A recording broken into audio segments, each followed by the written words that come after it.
There's often a silence around when we talk about caste within queer spaces. I would rather add there's also hostility when you talk about caste in queer spaces, regardless of the fact that caste is everywhere. And the virtue of the fact that a lot of people are sitting here on that side, or a bunch of us are sitting on this side who cover particular backgrounds, is itself a manifestation of caste.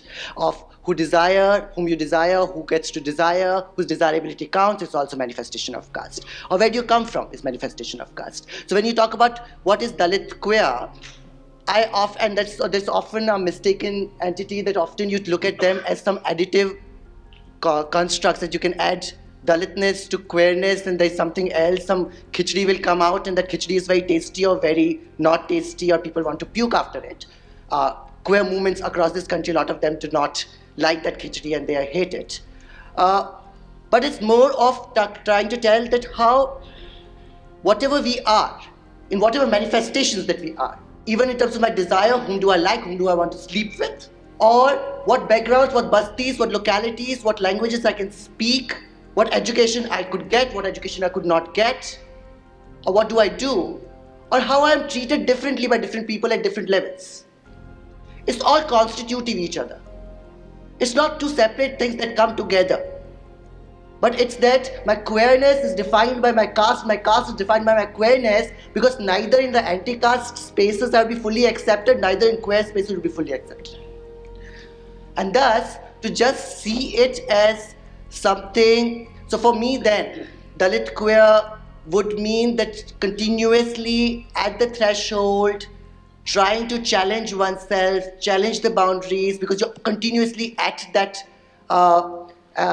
you can't, like khai nahi banta, like nigle nahi banta, or nikalte bhi nahi banta hai.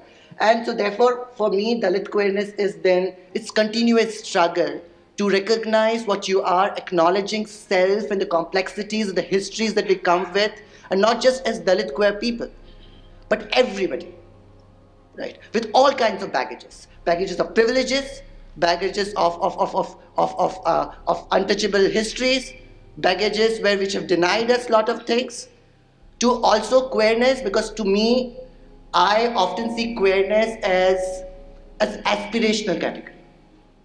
I see queerness as something that can actually open up possibilities of change, and remarkable change, and change which takes you far away from hostilities that you have suffered in your life, right? But I've also seen within queer spaces a lot of hostilities being reproduced, exemplified. So therefore my Dalit queerness is this threshold which is always slippery, which is always soapy, it's always messy, right? So therefore I can't give you a neat definition, because there's no neat definition. And there's no neat amalgamation of these two entities possible. Because to each one of us, it manifests in different forms. Given the range of possibilities, privileges, burdens that we are continuously carrying and negotiating the world with.